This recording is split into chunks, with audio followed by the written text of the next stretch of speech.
அனைவருக்கும் வணக்கம். கேட்குதா சவுண்ட்? அப்போ கேட்குது. கொஞ்சம் படபடப்பாக இருக்குது. நான் பாவங்கள் பண்ணுறேன்னா டப்புன்னு பண்ணிடுவேன். இந்த மாதிரி மேடையில் பேசும்போது கொஞ்சம் இதாக இருக்குது. கரெக்டாக பேசணும். டக்குன்னு ஏதாவது ஒன்று சொல்லிட்டோன்னா அதை வச்சு வேறு மாதிரி ஆயிருமோ அப்படின்ற ஒரு மீம் கிரியேட் ஆயிருமோ. நம்ம நிறைய பேரை செஞ்சுருக்கோமா, அதனால என்ன பேசினாலும் பயமாகவே இருக்குது. இந்த டைலாக் சொல்லும்போது இது ஏதோ இப்படி செய்வாங்களோ அப்படி செய்வாங்களோ அந்த மாதிரி ஒரு தாட் தான். ஃபர்ஸ்ட் ஆஃப் ஆல் ரொம்ப நன்றி. இந்த படம் சூப்பரான ஒரு படத்தில் எனக்கு ஒரு வாய்ப்பு கொடுத்ததுக்கு ஆகாஷ் ப்ரோக்கு ரொம்ப நன்றி. இது காமெடியாக பண்ணலாமா இல்லை வேறு ஏதாவது ஒன்று பண்ணலாமான்னு யோசிச்சுட்டு இருந்த டைமில் கரெக்டான ஒரு வாய்ப்பு வந்தது. அதை கரெக்டாக யூஸ் பண்ணேன்னு நினைக்கிறேன். ரொம்ப சந்தோஷம் ப்ரோ. அதவா ப்ரோ ரொம்ப நன்றி ப்ரோ. கூட ஒரு நான் ரொம்ப இன்ட்ரோவர்ட்டு, டக்குன்னு பேச மாட்டேன். ஆனால் அந்த செட்டில் ரொம்ப ஃப்ரெண்ட்லியாக இது பண்ண ஈஸியாக ஃப்ரெண்ட் ஆகி வா போகலான்னு சொல்லிட்டு அந்த மாதிரி ஒரு கேங்காக சுற்றுன மாதிரி கொடுத்ததுக்கு ரொம்ப நன்றி ப்ரோ. தேங்க்யூ கயாடு, தேங்க்யூ பிரீத்தி. ஜூஜு ஒரிஜினல் ஜூஜு ப்ரோக்கு நன்றி. அவரை சொல்ல சொன்னார் வெளியே ப்ரோ என் பேரெல்லாம் சொல்லாதீங்க ப்ரோ அப்படின்னாரு. சரி ப்ரோ அப்படின்னு சொல்லிட்டு வந்தேன்.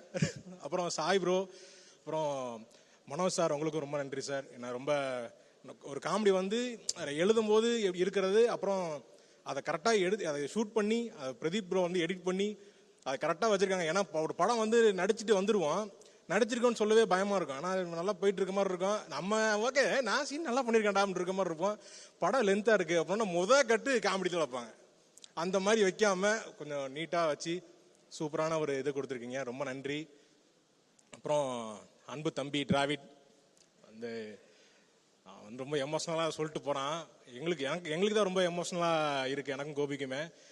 ஏன்னா இப்போது சென்னை வரும்போது வந்தான் இவனுக்கு கூப்பிடுறோமே இவன் கரெக்டாக வந்துடுவானா எப்படி வந்துடுவாங்கிற ஒரு சின்ன ஒரு பயம் இருந்துகிட்டே இருந்துச்சு. ஜெயிக்கணுங்கிறது ரொம்ப நாளாக நாங்கள் எதிர்பார்த்துட்டே இருந்தோம். அது இந்த வருஷத்தில் ஒன்றா டியூடு இந்த படத்தில் இது பண்ணது. என்னோட காமெடி ரொம்ப நல்லா இருந்தது அப்படின்னா அது டிராவிட் தான் அதை அங்கே சொல்லி எழுதி கொடுத்தான். அவனோட கொலாபரேட் பண்ணி தான் அந்த காமெடி எல்லாமே ஒர்க் அவுட் பண்ணோம். ரொம்ப நல்லா வந்துருந்துச்சு. ரொம்ப சந்தோஷம் தான் டிராவிட். தேங்க்யூ. அப்புறம் வேற என்ன, ரொம்ப எமோஷன் ஆகிட்டேன். அதான் ரொம்ப நல்ல வாய்ப்பு கொடுத்தீங்க. இதே மாதிரி தொடர்ந்து நானா யோசிச்சிட்டே இருந்தேன் ப்ரோ. நான் கேரக்டர் ரோல் பண்ணுங்க, அந்த மாதிரி சீரியஸாக சில படம்லாம் பண்ணியிருப்பேன். அதெல்லாம் பண்ணும்போது இது காமெடியாக பண்ணும்போது தான் எனக்கு ரொம்ப ஃபுல்ஃபில்லாக இருக்குது, ரொம்ப ஜாலியாக இருக்குது. எனக்கே இப்போ தான் இருக்குது. இப்போ சீரியஸான படம் பண்ண போகிறோம், இன்றைக்கி நீங்கள் அழுகிற சீன் அப்படின்னா எனக்கு நைட்டு தூக்கமே வராது. ஐயோ நாளைக்கு இது எப்படி பண்ண போகிறோம் அப்படின்ட்டு நம்ம அது ஒரு மாதிரி சீரியஸான சீன் பண்ணும்போது ரொம்ப கஷ்டமாக இருக்கும். காமெடியாக பண்ணும்போது ஜாலியாக ஓகே இந்த சீன்னால் இல்லை புதுசாக இப்போ தான் ஒன்று எழுதுகிறோம், ஓகே எழுதுங்க நான் வந்துட்டேங்கிற மாதிரி ரொம்ப ஜாலியாக பண்ணியிருந்தேன். ரொம்ப நன்றி.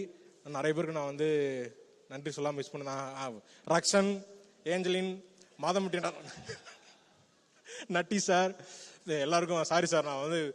நான் கொஞ்சம் புதுசு இப்போதான், இப்போ போக நான் கற்றுப்பேன் எல்லாத்தையும். இப்போ தான் வரேன் நான்.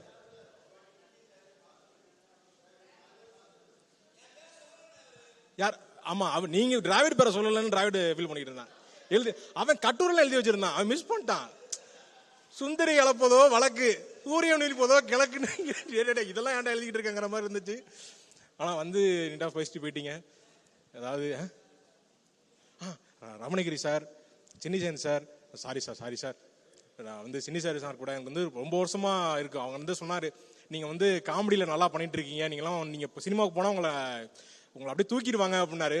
அப்போ சொல்லும்போது எனக்கு இப்போ புரியுது சார். ரொம்ப சந்தோஷமாக இருக்குது சார். எனக்கு ரொம்ப ரமணியனை நான் அவர்கிட்ட டிஸ்கஷன் உட்காரும்போது ரொம்ப ஜாலியாக இருக்கும். நிறைய விஷயம் பேசிகிட்டே இருப்போம்.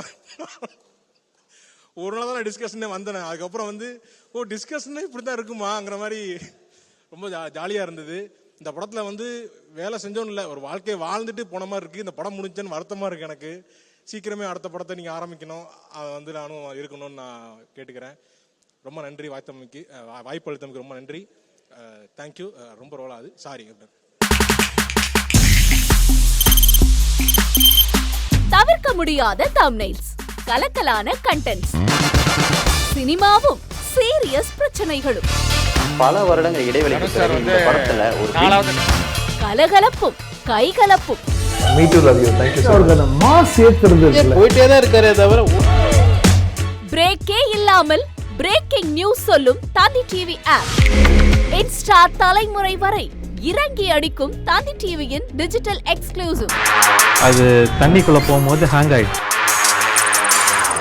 உங்களுக்கு விஜய் சார் எந்த அளவுக்கு ரொம்ப பிடிக்கும்? Of course, Malayalis are huge Vijay sir fans. ரெண்டு பேருமே ரொம்ப பிடிக்கும் எனக்கு. தந்தி டிவி ஆப்பை இலவசமா டவுன்லோட் செய்யுங்க. ஃபாலோ பண்ணுங்க, சப்ஸ்கிரைப் பண்ணுங்க, என்ஜாய் பண்ணுங்க.